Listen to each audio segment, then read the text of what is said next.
This is Mritula. This is my submission for the ESE assignment. So the movie that I've picked is Cruella. Cruella is a fashion origin film, but it also has a very strong business perspective, and it can be a very good case study for marketing, entrepreneurship, and disruptive brand building. So the movie is set on London, a highly creative fashion industry, and it's a space already dominated by existing market players and high professional designers, which has very high, strong entry barriers. So Estella is a normal city girl, and she's trying to penetrate this market and create her own brand. She has a very high creative edge, and she is finding it very difficult at the initial stages to create visibility for herself. And this is something more entrepreneurship and early startup founders find it very difficult at the beginning, while initially they've created their own organization. So this turning point in the movie is how Estella turns into Cruella. She kind of creates that whole shift, and she rebranded herself by using strategy. So this also can be considered as repositioning.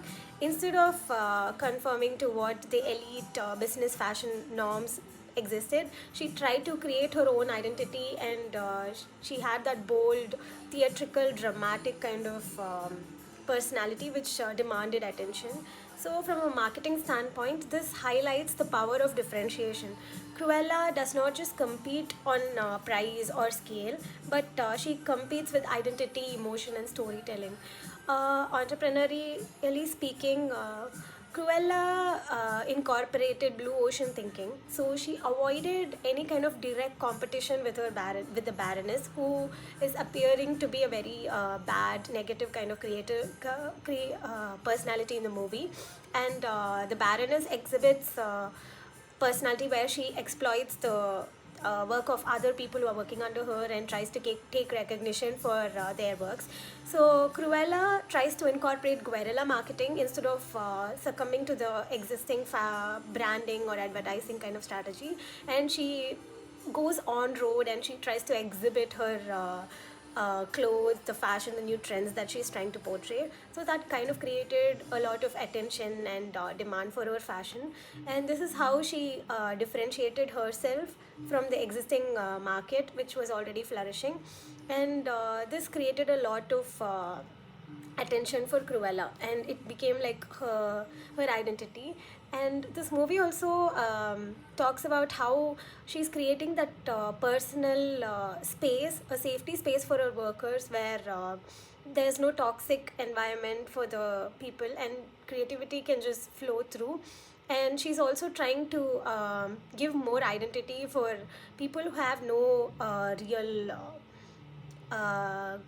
worthiness in the society, or people who are just invisible. She tries to give them more a new identity, and pick them and give them more support and compassion. So she is creating that psychological safety and trust in the work environment as well. So this is something that's very important in the business field. So when a startup is being newly started, I think a space like this would be more viable, and it would also be supportive and motivating for the people who work there. So this movie is not just about fashion or rebellion, but it demonstrates how strong marketing and strategic branding and an entrepreneurial mindset would actually create a very strong business in the longer run. Thank you.